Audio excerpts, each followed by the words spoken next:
Bonjour, aujourd'hui je rencontre le professeur Alain Cribier pour en apprendre un petit peu plus sur ce grand personnage de la cardiologie.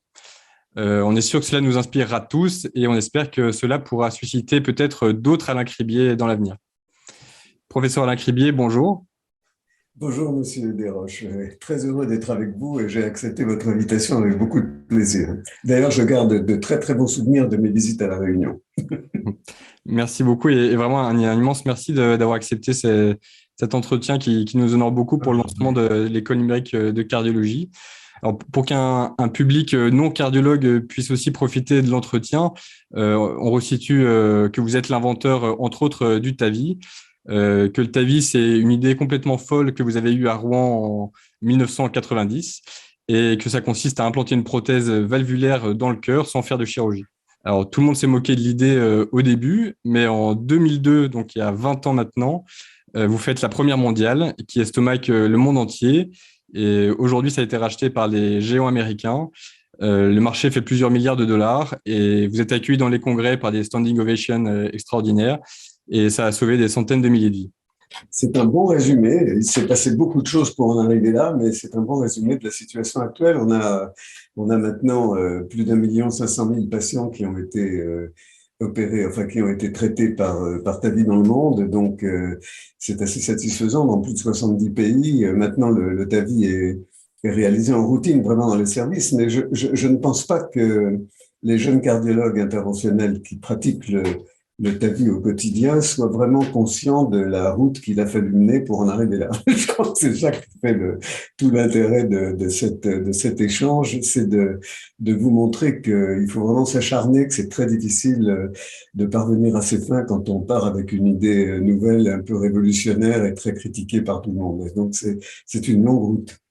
Justement, pour revivre cette histoire incroyable du TAVI que vous appelez la fascinante aventure semée d'embûches, tout le monde peut et devrait écouter sur YouTube cette histoire que vous avez racontée récemment à high-tech 2022 et qui est Ah oui. effectivement complètement incroyable et qui serait vraiment digne d'une incroyable série Netflix à succès, quoi. Oui, C'est oui, vraiment... mais il y en a une en préparation. Ah bon. Oui, j'ai eu l'idée trop tard. Alors, moi, j'aimerais revenir sur 5 ingrédients qui ont pu participer à ce succès.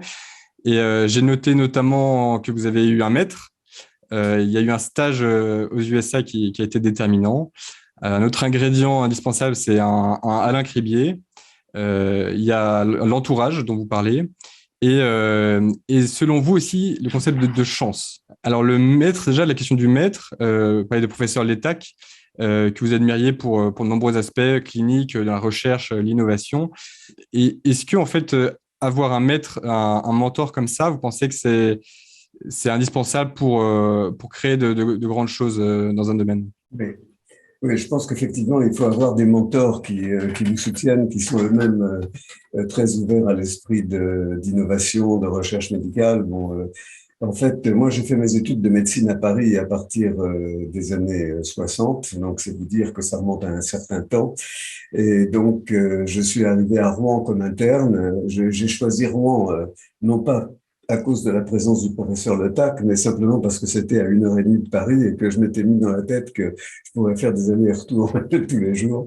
Donc, j'ai choisi Rouen et j'ai découvert sur place un chef de service tout à fait particulier qui m'avait d'ailleurs été recommandé par les services parisiens dans lesquels j'avais fait mes premières armes, qui était particulier du fait qu'il revenait d'un séjour aux États-Unis. Il avait travaillé chez Sohns en cathétérisme cardiaque. C'était vraiment les tout premiers, le démarrage du cathétérisme cardiaque. Il avait fait un stage chez Sohns. Il était revenu à Rouen. Il avait ouvert une salle de cathétérisme qui était très à la pointe en comparaison de ce que j'avais pu trouver à Paris dans les services de Catina et Tenon. C'était vraiment quelque chose de débutant, de très révolutionnaire. Et donc, le TAC m'a tout de suite a profité de l'expérience que j'avais acquise à Paris sur les premières manipulations de sondes au cathétérisme cardiaque. À ce moment-là, on faisait du cathétérisme droit essentiellement et un tout petit peu de cathétérisme gauche.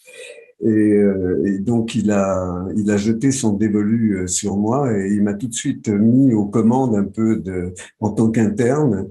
du laboratoire d'hémodynamique et de cathétérisme cardiaque de Rouen. Et donc, je suis resté là, j'ai passé pas mal de semestres d'internat en cardiologie à Rouen, et notamment au cathétérisme cardiaque. Et à la fin de mon internat, il a eu l'idée de m'envoyer à Los Angeles, au Cedars-Sinai Medical Center de Los Angeles, chez Swan et Gantz. Donc, vous connaissez les noms, hein, c'est des gens qui ont été vraiment remarquables dans le domaine de la cardiologie interventionnelle avec le cathéter de Swan-Ganz. Fait que ça avait un état d'esprit très particulier. Et donc, j'ai travaillé avec eux, j'ai vraiment fait de la recherche avec eux. C'est eux qui m'ont euh, vraiment laissé apprécier vraiment ce qu'était la réelle recherche clinique de haut niveau et puis bien entendu avec un esprit d'innovation, de savoir détecter les besoins cliniques non satisfaits, etc. Et donc je suis revenu de ce stage plein d'idées nouvelles, de choses à créer, comment améliorer la situation, etc. Et donc là, pour répondre à votre question plus directement, les mentors ont été vraiment essentiels. Hein. D'abord, Brice Le Tac, parce que si j'avais été dans un autre service de France, il est probable que même chez des gens qui étaient réputés à l'époque, je suis pas sûr qu'ils m'auraient vraiment poussé comme ça dans le domaine de la recherche et de l'innovation, comme l'a fait Le Tac. Et puis ensuite, le fait d'avoir été chez Swan Ganz, ça a été tout à fait déterminant, puisque c'était des personnes très particulières, comme vous pouvez imaginer, avec un mental absolument ouvert à tout ce qui était innovation et surtout cette façon de jouer le jeu dans la recherche, c'est-à-dire de ne jamais camoufler, d'être vraiment d'être très précis dans ce qu'on exposait, ce qu'on trouvait, la façon de présenter les résultats. Enfin, vraiment, ils m'ont appris à travailler quoi, dans ce domaine complètement. Donc, c'était très important d'avoir ces mentors. Et justement, pour ce passage aux États-Unis, est-ce que vous pensez qu'aujourd'hui, encore des stages à l'étranger comme ça, après, c'est pas forcément le fait que ça soit à l'étranger, mais que ça soit dans les structures de grand dynamisme et de référence, est-ce que vous pensez qu'aujourd'hui, avec le partage des connaissances et de l'information, ces stages restent indispensables? Je reste persuadé. Ça dépend de la profession que vous voulez avoir par la suite, si vous voulez. Hein. Si vous voulez être cardiologue de ville, si vous voulez être cardiologue, plasticien dans une clinique, c'est pas vraiment le problème. Mais si vous voulez avoir une carrière hospitalo-universitaire, et si vous voulez apporter votre grain de sel dans la démarche de création, de créativité, etc., à ce moment-là, c'est absolument indispensable d'aller à l'extérieur pour des tas de raisons. D'abord parce qu'on trouve d'autres partenaires qui ont d'autres idées complètement différentes, la culture est différente. On trouve aussi beaucoup de ressources financières.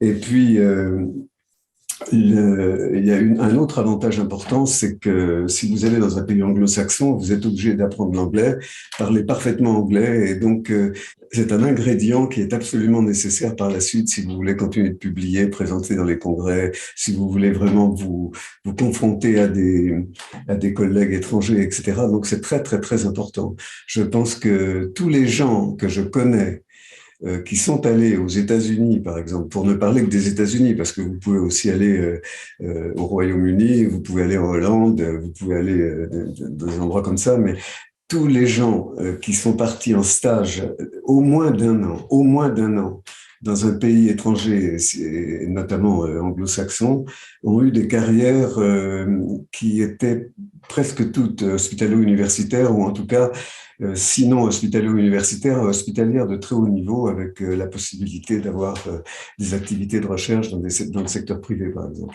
Et il y a aussi un côté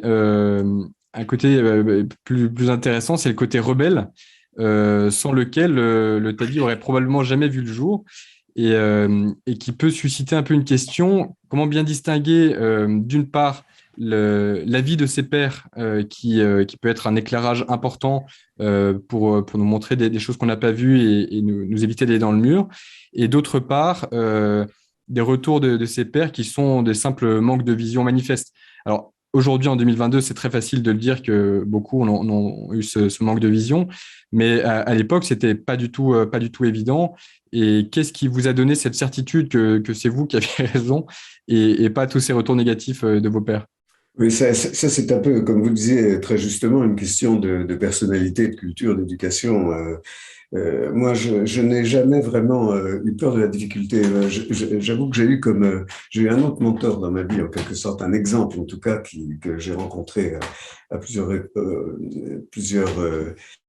fois dans mon enfance, c'est le Albert Schweitzer, là, le fameux Albert Schweitzer dont vous avez sûrement entendu parler, qui était à l'époque un grand organiste international qui jouait de l'orgue, qui faisait des concerts avec ça, mais qui a aussi ouvert un hôpital à Lambaréné, qui était le premier hôpital au Gabon, en Afrique noire, enfin, dirigé par un Français comme ça, qui était absolument extraordinaire. Donc, le fait d'avoir eu ce contact avec lui m'a beaucoup changé mon mental, parce que c'était une question à la fois de médecine, d'aventure, de musique, etc. Donc, il a été très influent sur moi au départ. Et puis, je dois dire que aussi, j'ai fait mes premiers stages à Paris en tant que stagiaire ou externe après, dans des services très à la pointe de chirurgie cardiaque, où j'ai rencontré des personnalités qui étaient extraordinairement intéressantes et stimulantes, comme par exemple le professeur Dubost à l'hôpital Brousset, qui était vraiment à la pointe de la chirurgie cardiaque, Alain Carpentier, dont vous savez un peu tout ce qu'il a fait dans le domaine de la chirurgie cardiaque, les prothèses, les endoprothèses, etc. Donc j'étais avec eux. J'étais instrumentiste pendant plusieurs années, j'étais instrumentiste à Brousset, donc j'étais vraiment tout à fait dans leur intimité. J'ai partagé ces moments d'émotion quand ils développaient des techniques nouvelles, etc. Donc j'étais pas vraiment tout nu quand je suis arrivé à Rouen avec l'idée de faire des innovations et des choses. J'avais quand même pas mal de bagages et d'exemples dans la tête. Maintenant, effectivement, quand vous avez une idée comme ça, quelle qu'elle soit, d'abord, j'oserais vous donner un conseil, c'est que si vous avez l'intention d'innover en médecine, il faut d'abord détecter les besoins cliniques. Donc ça, c'est très, très important. Il ne s'agit pas simplement d'essayer d'améliorer de l'existant, mais si vous voulez avoir des idées nouvelles, il faut vraiment regarder où est-ce que ça manque. Qu'est-ce qui manque en médecine, hein? Et il y a encore aujourd'hui, quand on ouvre les yeux, il y a énormément de choses qui manquent. Et donc, vous pouvez trouver ce qui manque et après, il faut savoir dans votre fort intérieur si vous vous sentez capable de surmonter ces difficultés à innover dans ce domaine-là. Et donc ça, c'est très important de croire en soi, de croire qu'on est suffisamment, en quelque sorte, je dirais, intelligent pour pouvoir manipuler des idées nouvelles qui n'existent pas, essayer d'améliorer les choses. Et puis après, il y a le premier contact avec vos partenaires immédiats, c'est-à-dire vos collègues, hein. Vous pouvez commencer à vous ouvrir à eux prudemment en testant un peu le terrain, savoir ce qu'il en est. Et puis après ça, il y a une étape qui est extraordinairement importante, c'est que il faut essayer d'obtenir la preuve que ce que vous dites n'est pas complètement fou, quoi. Parce qu'en fait, vous passez rapidement pour un fou. Quand vous arrivez avec une idée nouvelle, les gens vous regardent en disant qu'est-ce qu'il nous raconte celui-là? Si c'était possible de faire ça, ça existerait déjà et probablement c'est moi qui l'aurais inventé. Vous voyez, donc il y a toujours une certaine méfiance, il y a toujours beaucoup de freins qui sont, il y a des obstacles incroyables à sauter parce que si vous venez avec une idée nouvelle dans tous les domaines, mais en particulier en médecine, vous pouvez être sûr que vous allez avoir le monde entier contre vous, hein.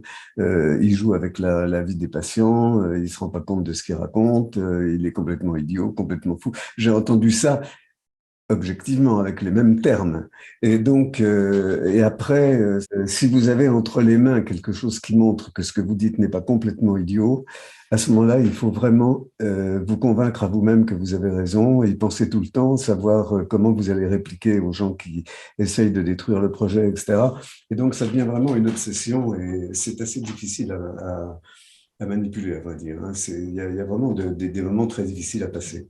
Et si jamais vous avez un partenaire ou un collègue qui est d'accord avec vous et qui dit, alors là, il faut vous accrocher, vraiment à vous accrocher à tout ce qui est positif, qui vous donne l'impression d'avoir raison. Il faut être un peu présomptueux, je dirais, prétentieux pour arriver à se dire à soi-même on est capable de résoudre un problème énorme. C'est pourquoi moi, est-ce que vraiment je peux y arriver, quoi. C'est vraiment, il faut croire en soi. C'est pas facile. Et du coup, vous avez déjà parlé de l'entourage. Et vous parlez même de proximité affective dans votre équipe initiale à Rouen, avec des belles photos de toute l'équipe. Effectivement, vous sembliez très proches. Qu'est-ce que vous pensez de cette phrase? Ce qui compte, ce n'est pas le sujet sur lequel vous allez travailler, mais avec qui vous allez le faire. Le sujet en lui-même est important, mais il est secondaire. Oui, enfin, je n'irai pas jusqu'à dire que le sujet est important, mais secondaire. Le sujet doit être éminemment important. Parce que si le sujet n'est pas important, vous ne trouvez pas les gens pour travailler avec vous, hein. Par contre, les gens qui travaillent avec vous sont extraordinairement importants. Si on parle un peu de l'histoire du TAVI, vous verrez à quel point j'ai été aidé dans le développement de cette affaire-là par Martin Leon aux États-Unis, par des ingénieurs américains, etc., par des Israéliens. Donc, il y avait toute une équipe qui s'est constituée autour du projet, mais uniquement parce que l'idée leur paraissait vraiment très importante. Si l'idée n'était pas apparue importante, je les aurais pas eus, ces gens. Et pour parler du dernier ingrédient de ce succès, le fameux ingrédient chance, moi, cet ingrédient, il me pose un petit peu problème, notamment parce que peut-être des jeunes se disent, bah, professeur Kribi, il a eu de la chance. Mais est-ce que plus que des chanceux, est-ce que vous ne pensez pas qu'il y a plutôt des gens qui sont capables de susciter cette soi-disant chance par de l'anticipation? Enfin, vous avez quand même tavifié 100 brebis avant de faire la première sur l'homme et la capacité à saisir les opportunités.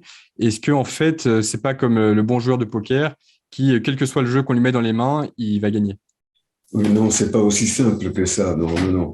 Mais je pense qu'effectivement, il faut être assez attractif vis-à-vis des collègues qui sont autour de vous. C'est-à-dire qu'en fait, je m'excuse de dire ça, mais il faut peut-être avoir un certain charisme, où il faut savoir vraiment avoir des propos convaincants. Il faut essayer de faire en sorte que les gens croient en vous. C'est-à-dire que vous devenez un petit peu le centre du monde autour duquel tournent un certain nombre de collaborateurs, si vous voulez. Et ça, c'est quelque chose qu'on a en soi, qu'on dégage ou qu'on dégage pas. D'ailleurs, il y a des gens qui sont au contraire des repoussoirs. Bon, mais il faut être attractif, il faut être sympathique, il faut être convaincant, sympathique. Il faut aussi encourager les jeunes, c'est-à-dire qu'en fait, il faut pas les rejeter, il faut pas se moquer d'eux parce que ils disent n'importe quoi. Il faut vraiment les attirer. C'est un espèce d'art de charismatique un peu qui sert à constituer une équipe, quoi. Et puis, il est vrai que si vous avez déjà quelques succès, ça aide. Pour parler du chapitre un petit peu innovation, donc on connaît enfin, notamment enfin, vos trois plus grosses inventions qui ont marqué l'histoire de la cardiologie interventionnelle, entre le commissurotome, la valvuloplastie aortique dans le RAC et évidemment le TAVI. Est-ce qu'il y a eu des inventions ratées par ailleurs ou des inventions qui qui n'ont pas suivi leur chemin de... Oui, oui, bien sûr, il y a eu des inventions qui elles n'ont pas été ratées, elles ont été rapidement dépassées par les événements. C'est-à-dire qu'en fait, je parlais tout à l'heure du cathéter, le ballon de perfusion qu'on utilisait pour l'angioplastie coronaire que j'ai fait avec Bard. C'était très très bien parce qu'en fait, ça permettait d'avoir des inflations prolongées Mm. au cours des angioplasties coronaires à une époque où, comme vous le savez peut-être, il y avait des rosténoses très fréquentes, des obstructions très fréquentes, etc. Et on était arrivé à la conclusion, d'ailleurs nous étions arrivés à Rouen à la conclusion qu'il y avait moins de problèmes quand on faisait des inflations prolongées. Alors pour faire des inflations prolongées dans l'angioplastie, il fallait assurer une perfusion en aval pendant ce temps-là. Et donc j'avais créé un ballon de perfusion qui a été fabriqué. Simplement, ça a été un semi-échec en quelque sorte, puisque en fait les stents sont arrivés à ce moment-là, et donc les stents ont réglé le problème. Donc, voilà, donc ça, c'est des choses qui ont évolué, qui ont marqué un peu les esprits. J'ai été aussi quand même le premier à faire de la fibrinolyse dans l'infarctus aigu du myocarde, par exemple. Ça, c'était aussi quelque chose en France. Mais j'ai utilisé la technique qui avait été développée par Entrop aux États-Unis. il avait fait les premières désobstructions coronaires dans l'infarctus aigu avec un guide. Et donc, j'ai introduit cette technique en France. Et pendant peut-être 1 an ou 2, on était les seuls à Rouen à faire de la fibrinolyse dans l'infarctus aigu. D'abord intracoronaire, puis après, ça a été supplanté par la fibrinolyse intraveineuse. Vous voyez, c'était quand même des choses qui avaient marqué les esprits. C'est-à-dire que j'étais un peu connu à Rouen et en France, d'une façon générale, comme un peu un précurseur en quelque sorte, ou quelqu'un qui était vraiment à la pointe des innovations. Donc ça a été vraiment très utile pour attirer du monde. Du coup, dans tout ce que vous avez dit, il y a trois choses qui me frappent.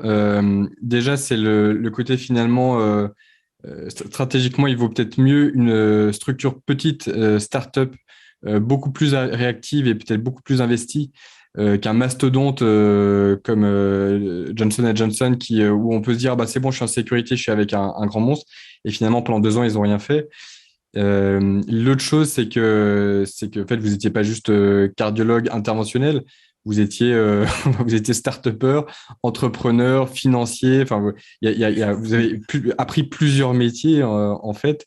Ça, c'est sûr que quand vous avez l'idée d'innover quelque part en médecine, la première aide que vous essayez d'obtenir, c'est des grosses compagnies, en disant ils ont beaucoup d'argent, ils ont beaucoup d'ingénieurs, ils vont être très intéressés, ça va aller vite, etc. C'est faux. C'est-à-dire qu'en fait, créer une start-up a des avantages énormes, ou en tout cas travailler avec une petite compagnie où les gens sont entièrement consacrés à votre innovation, c'est incroyablement plus rentable. Donc, c'est pour ça que je vous disais tout à l'heure, n'hésitez pas à faire une start-up et à trouver un partenaire industriel de petit pour mener votre projet à bien, parce que si vous allez directement dans les grandes compagnies, vous avez d'abord 80 chances sur 100 d'être refusé. Si vous êtes accepté, ça peut prendre des années alors que ça prendrait quelques mois dans une petite boîte. Et donc ça, c'est un truc extrêmement important. En fait, il faut être omnipotent et apprendre 10 métiers pour faire. Oui, alors là, il faut pas exagérer parce qu'en fait, on était 4. Hein, il y avait 2 cardiologues, il y avait Martine et moi, et il y avait 2 ingénieurs dans cette start-up. Et je dois dire que on s'était partagé la tâche en fait. Moi, j'étais plutôt les petites mains, hein, celui qui met les valves, qui fait l'expérimentation animale, qui développe l'idée. Que j'étais le père du projet en quelque sorte. Martine Léon avait un rôle diplomatique très très important pour convaincre les gens, trouver c'est lui qui a trouvé la compagnie Aran. Enfin, mais il ne faisait pas de valve, il manipulait pas du tout. Et les 2 ingénieurs ont passé leur temps à trouver du financement, à discuter avec les investisseurs, à faire valoir l'importance du projet, à faire des plans sur la comète pour l'avenir de l'expansion de la valve. On avait des fonctions très, très différenciées en quelque sorte. D'accord. Et c'était très utile parce que dans l'ensemble, au total, la start-up marchait vraiment très, très, très fort. Cette innovation extraordinaire du TAVI, on peut regretter que la France soit pas capable de tirer tous les bénéfices de tel trait de génie qu'elle est capable de produire par vous en ce qui concerne le TAVI, que ce soit en termes de rayonnement ou en termes de retombées industrielles ou financières.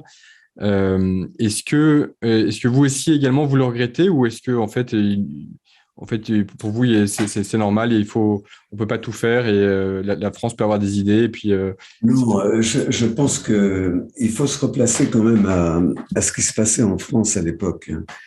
À l'époque, il n'y avait pas une politique de l'innovation très, très développée en France. En fait, tous les gens qui avaient des idées partaient aux États-Unis.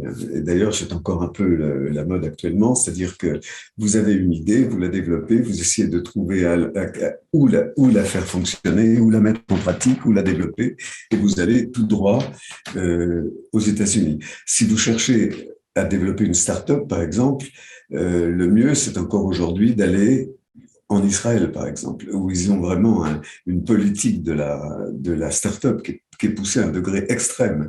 Vous n'avez absolument pas ça en France, mais les choses se sont quand même améliorées maintenant. Mais en fait, quand même, si vous voulez créer une compagnie, il vaut mieux aller dans les pays anglo-saxons plutôt que de rester en France. Alors donc ça, je le regrette. Je regrette aussi que du coup, le brevet de Laval soit parti aux États-Unis parce que en fait, les Français en ont pas du tout profité.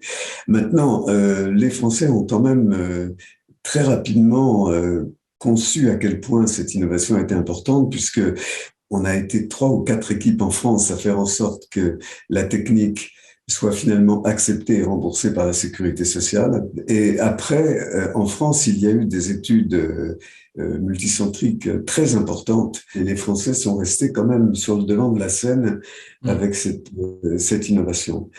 Les Américains ont été loin derrière et les Allemands ont assez rapidement embrayé aussi sur les Italiens aussi beaucoup sur cette idée. Mais les Français ont rattrapé leur retard en quelque sorte sur le plan de l'image, la compréhension du mécanisme de Ouais. fonctionnement de ses avantages, etc. Justement, quels sont, selon vous, qu'est-ce que vous ressentez aujourd'hui comme les nouveaux Far West de la cardiologie interventionnelle ou de la cardiologie tout court d'ailleurs? Quels sont les nouveaux Far West à conquérir aujourd'hui? Bah, c'est un peu difficile parce que en fait, on va surtout vers une amélioration des techniques préexistantes, hein. Vous voyez ce qui se passe. Le TAVI a donné une certaine impulsion à d'autres techniques de cardiologie interventionnelle dans le domaine structurel, comme par exemple l'implantation des valves mitrales tricuspides, les réparations mitrales, le MitraClip, j'en parle. Ça a également été extrêmement stimulant pour tout ce qui est cardiopathie structurelle, parce qu'en fait, par exemple, les fermetures de CIA, les fermetures d'auricule gauche, etc., c'est des choses qui sont venues après. Donc, vraiment, les cardiologues interventionnels ont pris conscience du fait qu'ils pouvaient remplacer les chirurgiens dans bien des domaines. Et ça a été vraiment un déclic extraordinaire de conséquences à la fois sur le plan industriel et sur le plan du bénéfice pour les patients. Actuellement, vraiment, on peut faire tellement de choses sur le plan interventionnel. Donc, et c'est valable également pour la pathologie artérielle périphérique et pour l'aorte et pour le traitement des anévrismes. Tout ça, c'est venu vraiment là. Je crois que le TAVI a été un élément catalyseur pour développer des idées dans tous ces domaines. Alors, il y a certainement encore des choses à faire dans ce domaine. En fait, je pense qu'il y a encore des choses à améliorer, en tout cas des techniques qui existent maintenant, qui démarrent un peu difficilement, dont on peut apporter des nouveautés. Il va y avoir de nouveaux matériaux à explorer beaucoup. Par exemple, en matière de start-up, pourquoi pas travailler un peu sur le développement de structures valvulaires dans le TAVI, qui soient pas du péricarde, hein, qui soient des cultures cellulaires, des choses comme ça, qui auraient peut-être une plus longue durée d'action, sans dysfonctionnement. Enfin, on peut imaginer des tas de choses comme ça. Et ces domaines-là sont très importants. Il y a encore quelques complications dans le TAVI pour lesquelles on pourrait essayer peut-être d'améliorer les choses. Je pense qu'on en est arrivé à un point où c'est plus tellement l'aspect curatif qui compte, c'est plutôt l'aspect préventif. Et là, tout reste à faire, hein. Comment faire en sorte de détecter les pathologies valvulaires à temps, avant qu'apparaissent les symptômes? Comment développer des structures sociales, si vous voulez, qui permettent de détecter les gens, de les faire suivre, de les contrôler. Mais c'est également vrai pour l'insuffisance coronaire. Il y a encore beaucoup de choses à faire. En fait, les cardiologues ne se sont guère souciés de la prévention. Donc, dans le domaine préventif, il y a énormément de choses à faire. Je pense que dans 20 ans, il n'y aura plus de valves parce qu'il n'y aura plus de rétrécissement aortique. Vous savez, à Rouen, on a un énorme programme de recherche national qu'on appelle le RHU, pour lequel on a obtenu beaucoup d'argent. Donc, vous voyez que les choses évoluent. Maintenant, on peut obtenir beaucoup d'argent du gouvernement. Le RHU, qu'on appelle Stop AS, qui est dirigé par Hélène Ochelinoff et qui a bâti toute une sorte d'équipe multidisciplinaire, internationale et nationale, pour essayer de trouver la cause du RA qu'on ignore encore maintenant. Pourquoi vous n'allez pas faire de RA, vous et moi, oui, ou l'inverse? Quel est le substrat de ça, comment ça commence, pourquoi est-ce qu'il y a des familles qui en ont, d'autres qui n'en ont pas du tout, comment prévenir, comment prévenir.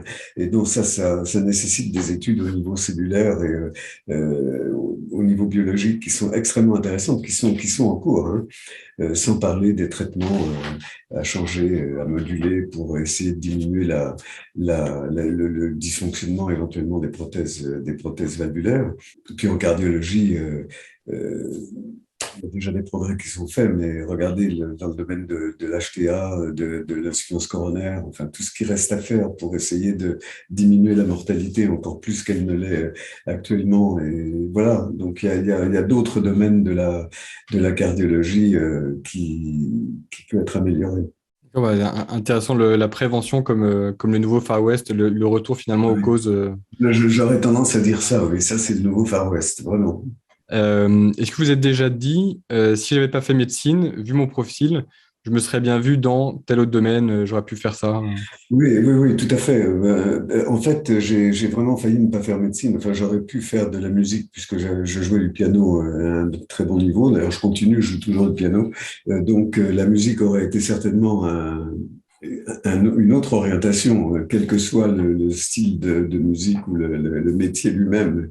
J'étais tellement imprégné réellement du désir de devenir médecin que ça a effacé tous les doutes. Mais enfin, si vous me posez la question, qu'est-ce que ça aurait pu être d'autre, ça aurait été ça. Et alors, la troisième question personnelle, vous y avez déjà un petit peu répondu tout à l'heure, c'était quelle est la motivation profonde qui a mobilisé la machine de guerre Alain Cribier? Qu'est-ce qui vous a donné l'énergie pour vous lancer dans ces folles aventures et pour se relever de tous les coups durs?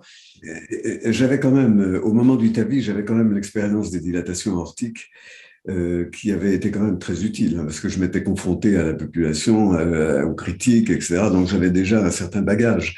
Mais c'est ça qui m'a donné la force. C'était vraiment euh, presque un défi.